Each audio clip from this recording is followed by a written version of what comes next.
All right, guys, welcome to the last section for Unit 3. We're going to cover current digital forensics tools. So now we're moving away from all the hardware mumbo jumbo and all the dryness to what are the tools in the field used? What is it that's used more commonly?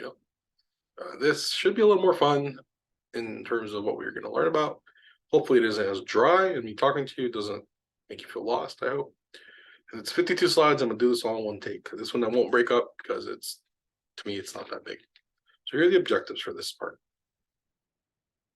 Explain how to evaluate needs for digital forensic tools. Describe available digital forensic software tools. So we're going to see what's available. List some consideration for digital forensic hardware tools. Describe methods of validating and testing forensic tools. So consider open source tools. The best value for money is the best value for as many features as possible. Sorry. Questions to ask when evaluating tools. On which OS does the forensic tool run? Most of them run on Linux and run on Windows, save for a couple. I can think Autopsy doesn't, but there's a way to get it to work. I just kept off the top of my head. Is this tool versatile? Can the tool analyze more than one file system? Most of them can. Can a script language be used with this tool to automate repetitive functions and tasks? Something that you do that. So they have automated features. What is the vendor's reputation for providing product support? Sorry. Sometimes you get stuck with software. It's not doing what you want to do. You got to talk to somebody else. It's a subject matter expert in that software's field. You can talk to the vendor. That's what that's for. Let's face it, guys, we're humans. We sometimes run into things even we can't solve. So hardware forensic tools range from simple, single-purpose components to complete computer systems and servers. So yeah, it can be as simple as, a dock that stops read-write to that will fall under simple and single-purpose components to a whole computer system dedicated just to scanning a hard drive a certain way, or servers that are just meant for doing a lot of tasks for just one item. You can do it that way. Software forensic tools, types, command line applications, GUI applications. What's GUI mean? Graphic user interface. So things you can click on, like Autopsy's GUI, OS Forensics even installed by now is GUI. FTK, even though it kind of doesn't work for us yet, is GUI. Commonly used to copy data from a suspect's disk drive to an image file. So that's what you use them for, commonly. Following guidelines set up by the NIST Computer Forensic Testing Tool, FTT program. Entry Standard Operating Standard 27037 states digital evidence first responders, or DERFs, should use validated tools. So tools that they just seem work. 5 major categories: acquisition, validation and verification, extraction, reconstruction, and reporting. Acquisition. You acquire it, right? Make a copy of the original drive. I've covered this already a bunch of times. We're going to copy the original drive. Acquisition sub-functions. So it's everything that happens when you make a copy. Physical data copy, logical data copy, data acquisition format, command line acquisition, GUI acquisition, remote, live, and memory acquisition. Sorry, these are the types of things you can do. Remote, live, and memory acquisitions. GUI is a graphic user interface. You use Autopsy to copy it, or you do it from command line like you would in Linux, for example. That we talked about DD and CLDDF something T off the top of my head. Acquisitions continue. 2 types of data copying methods are used in software acquisitions: physical copy of the entire drive or logical copying of the disk partitions. The format for disk acquisition vary from raw data to vendor-specific proprietary. So you can most do raw, but some vendors want specific kind of image files. You can view raw image files contents with any hex decimal editor. That's what it looks like. Remember, we talked about what's what. That's 00, that's 07, that's starting at the boot sector. That is it. Where's the attribute? If I can see one. Off the top of my head, like I'm looking at the boot sector, FF. Let's see if anything has an N that's a double F. No, but a bunch of 5s that were deleted. C55. This should be deleted records. Sorry, I gotta squint at it a little. So moving on. Acquisitions continued. Creating smaller segmented files is a typical feature in vendor acquisition tools, so it can read it faster. Remote acquisition of files is common in larger organizations. Popular tools such as Access Data and Encase can do remote acquisition of forensic drives and images on network. I don't know if I want to have you guys try to do that. It'd be a little complex because we'd have to set up some virtual machines and you have to tell one to capture the other, and that's going to take some more space. So if you don't have the space, we're not going to do it, plain and simple. So we'll go from there. If this was a live class, guys, you could do a little bit more, and I'm sorry. It's remote, unfortunately, or asynchronous. Try to do my best with what we got, right? That's what we do. So, validation and verification. Validation, a way to confirm that the tool is functioning as intended. So how can you make sure your autopsy is working right? Verification proves that two sets of data are identical by calculating hash values using another similar method. The easiest way to compare is hashes. Irrelevant process of filtering, which involves sorting and searching through investigation findings to separate good data and suspicious data. Give me a second, guys. Let me grab some water. All right, I had my water. So let's talk about validating and verification a little bit more. So subfunctions, hashing. I've seen hashing a lot. Let's not keep diving into hashing too much, but here's the hashing method: CRC32, MD5, SHA-1. Those have been changed. Filtering based on hash value sets, analyzing file headers. Discriminate files based on their types. National Software Reference Library, NSLR, has compiled a list of known file hashes. A variety of operating systems, applications, and images. This is what that looks like. It's on the next slide. That's what they look like. Check it out if you have some free time. Won't hurt anything if you're curious. Validation and discrimination continued. Many computer forensic programs include a list of common header values. With this information, you can see whether a file extension is incorrect or the file type. So, for example, Windows 10 would have a specific one. All of them probably have the same one, right? To an extent, you can look at it and see if it's the same. That's what that's for. But most forensic tools can identify header values, so you can look at them. That's the header file indicates the .jpeg. Can I see where they see that? Unregistered.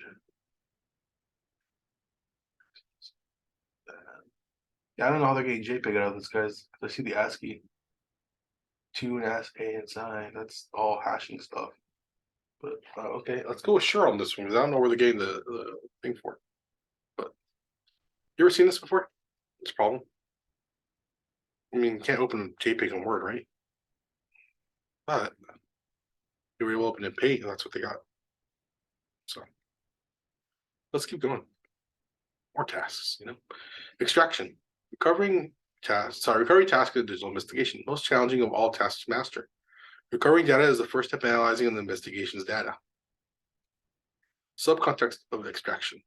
Data viewing, keyword searching, decompressing or uncompressing. Carving, decrypting, bookmarking, or tagging. Keyword search speeds up analysis. Like, let's say you're looking at doing an investigation and they task you with, hey, copy this hard drive, you copy it, they want you to scan for anything that could be related to checks and image and checks, as in like checks they scan. See the scan there? You type in checks for keyword search. Off to the races, watch. They didn't use checks, but they used nucleic acids. I don't know why they would use that, but maybe they're dealing with a murder. And this all hits these tags. That's what that gets there. Got a lot of biology stuff in there, like or chemistry stuff too. But red blood cells is what made me think of biology. That's why I said that. But that's what using a wordless. So you might try that. There might be something like that in there. I'll find a lab. Don't worry. So configuration. This is going to be a fun one. Using OS forensics. This is why I like it. Leave file search configuration. You can tell it to look for maximum file size, minimum file size, case sensitive, include folders, matching whole words only. So if you want specific file words like checks, banks, you can specifically look for these and go from there. Multiple streams only, checks a bunch of different areas. File carving takes forever because it takes things apart and looks at it bit by bit.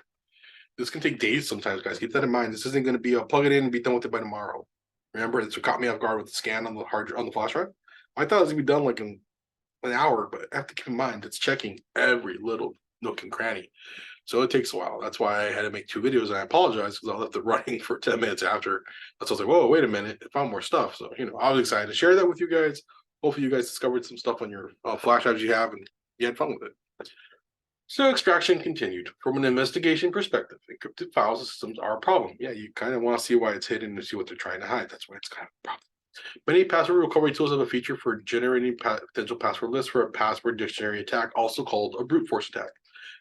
Oh, kind of one and the same. If a password dictionary attack fails, you can run a brute force. It just throws words at it randomly, so it pops it open. Reconstruction. Recreate a suspect's drive to show what happened during a crime or incident.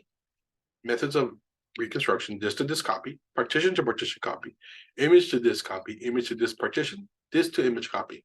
Rebuilding files from data runs and carving. That's why it takes a while because it's got scanned things. You know how that is. There's tons of cylinders, tons of sectors, tons of things to go through. It takes a while. These cases are done overnight. It takes sometimes a week or 2 or even 3, even a month, depending on the data size. Reconstruction continued. To recreate an image of a suspect drive, Copy an image to another location, such as a partition or physical drive or a virtual machine. Simplest method is to use a tool that makes a direct disk to image copy. Most of them have that built in now. Examples of disk to image copy tools: Linux TD command, which I've talked about, ProDiscover, which I'm going to see if I can get and give you guys. Still playing with them. Voom Technologies Shadow Drive. Those are the common tools used. Reporting. To perform a, you got to figure out what you get a report, right? You got to figure out what you're going to write. You're going to report what you find. For forensic disk analysis and examination, you need to create a report. Subfunctions of reporting: bookmarking or tagging, logging reports, timelines report generator. Using this information when producing a file report for your investigation. So you write down what you found. Considerations: flexibility, reliability, future expandability. Create a software library containing older versions of forensic utilities, OSs, and other programs. Why would you want older versions? You're probably wondering, well, why would that make sense? Newer versions might have some more bells and whistles, but sometimes older versions produce better results because sometimes they have to take out features or functions or limit them to make space for the new items. That's why you want sometimes older software. That's why sometimes when you go to some places, you might find a random Windows XP machine in the wild because they can only run the type of software. For example, where I work at Santa Ana College, we have a gate control machine. It controls the gates to our maintenance and operations area. And it's a Windows XP machine. I know, in this day and age. The reason being is that software, first off, is no longer being made or supported by that vendor, and it only works with Windows XP, and those gates are still functioning on that software. So instead of buying technically new gates and new software just to make it, because those gates are kind of old now and they don't function with newer software, we're kind of stuck in that area. So that's why it is the way it is, but it's off the network. So that's just something to consider. Digital forensic software tools. The following section explores some options for command line GUI tools and both Windows and Linux. So the first tool that analyzed and extracted data from floppy disks and hard drives were MS-DOS tools for IBM PC file systems. Nor in diskette. That takes me way back. One of the first MS-DOS tools used for computer investigations. Command line tools require a few system resources designed to run in minimal configurations. This is really very simple tools, guys. It's like almost caveman era tools, you know? It's like it's a stick and a rock and it's now a hammer. In essence, in terms of simplicity.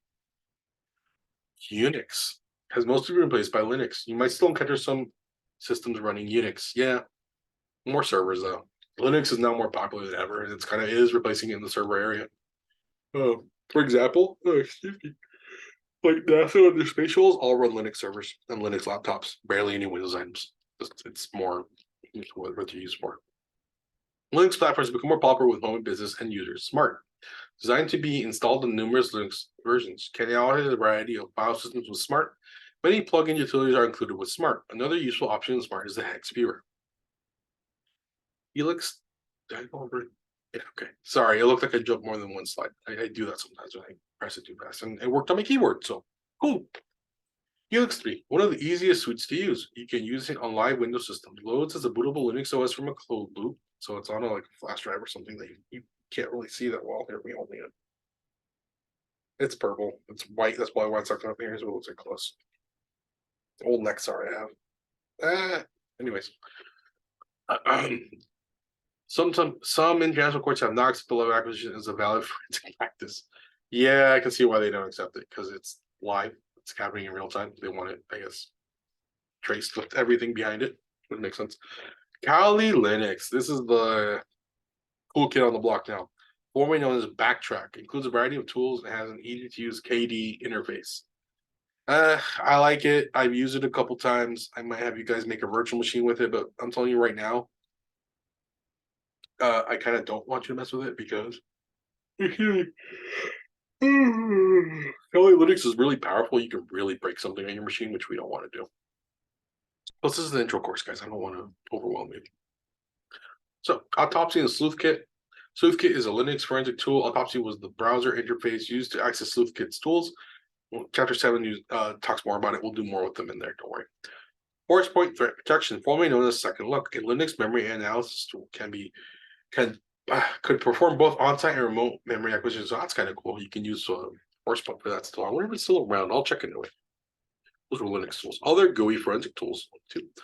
GUI forensic tools can simplify data forensic investigations like autopsy. You know how easy was it to navigate it, you know? Also, for OS forensics, which you should have installed by now and played with, you'll see it's pretty simple to navigate. And simplicity is key when using this stuff, because if it gets too complex and it's hiding like a bunch of different menus, It'll take you forever to do anything. That's why they're built the way they're built. Having also simplified training for beginning examiners. Most of them are put together as tools of suites of tools. Advantages: easy of use, multitasking, no need to learn older operating systems. Yeah, because they run almost anything. Disadvantages: excessive resource requirements. Yeah, they're pretty resource intensive, like RAM, hard drive space, processor power. Produce inconsistent results. Depends what you're using them for, though. Really, that's where the inconsistencies come from. If you're trying to find like on a rate tier using autopsy, dude, good luck with that. Great tool dependencies. Investigators may want to use only one tool. Yeah, because you're familiar with it and get comfortable with it. You don't want to stray from what you know. Sometimes you gotta get out of your comfort zone in order to make it work. Should be familiar with more than one type of tool. You should always use more than one type of software. Hence why we're using autopsy and always forensics right now. An FTK soon. Yeah, I know.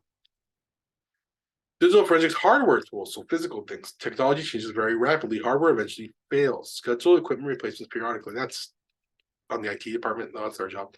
But if you're in your lab, yeah, you can replace your stuff like every 2 to 3 years. But when you replace it,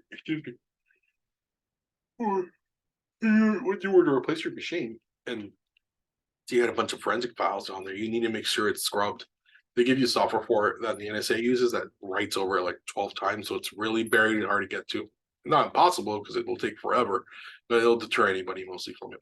No time you expect the forensic machine to be running, failures, constant and vendor fees, consultant, sorry, anticipate equipment replacement. That's every 2 to 3 years. Carefully consider what you need. Categories: stationary workstation, portable workstation, lightweight workstation.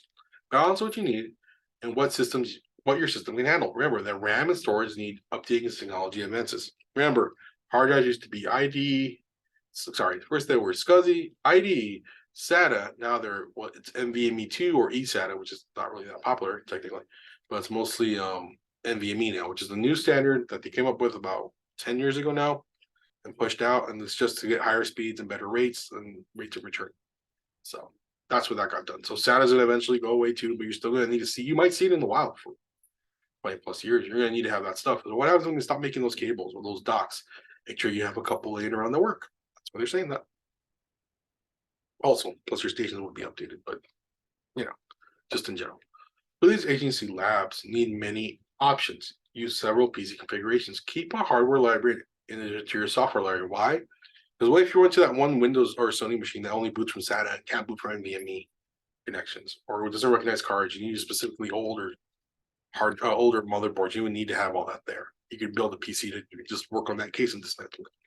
Private corporate labs handle only system types used in the organization. Yeah, if it's a private lab within that own like entity, like Sony, for example, they'd have only whatever Sony standard is. They have their own standard of machine. That's what they would use. They wouldn't worry too much about the older hardware problem. That's more for like public facing sectors like police departments or like federal agencies. So a build a forensic workstation is not as difficult as it sounds. Advantages: customized to your needs. Saves money. True. Disadvantages: hard to find support for problems. Yeah, because you're kind of on your own because you custom built it. Sorry, guys, I have a kink in my neck. Can become expensive if careless. I mean, if you want all the bells and whistles, it's going to cost you a pretty penny.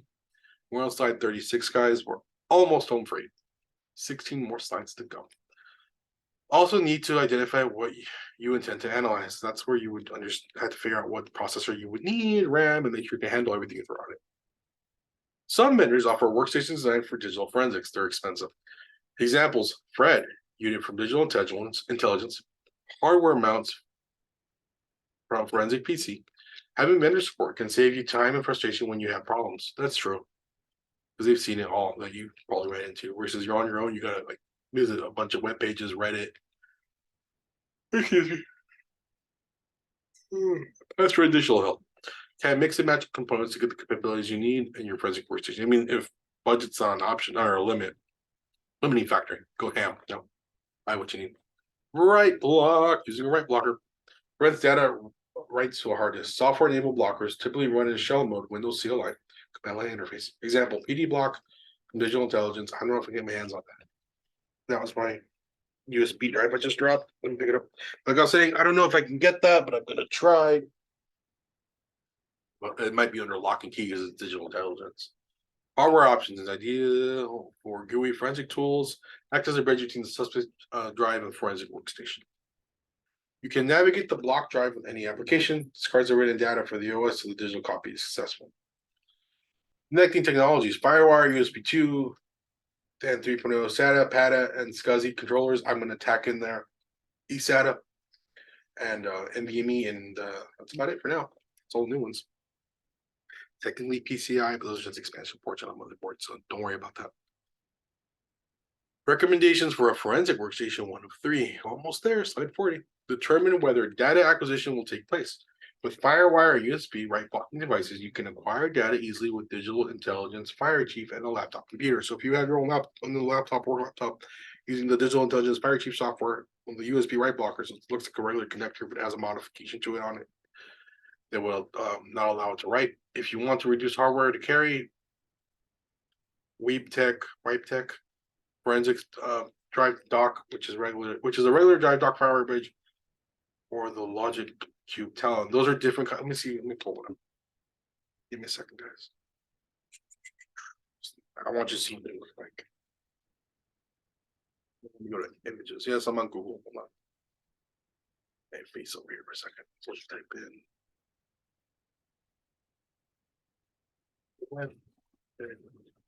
Forensic Walter Dock. Oh, that's pretty neat. Check this out. That's what they look like. If you're curious, that's what that one looks like. What's the other one? Logic Cube Talon. Let's see.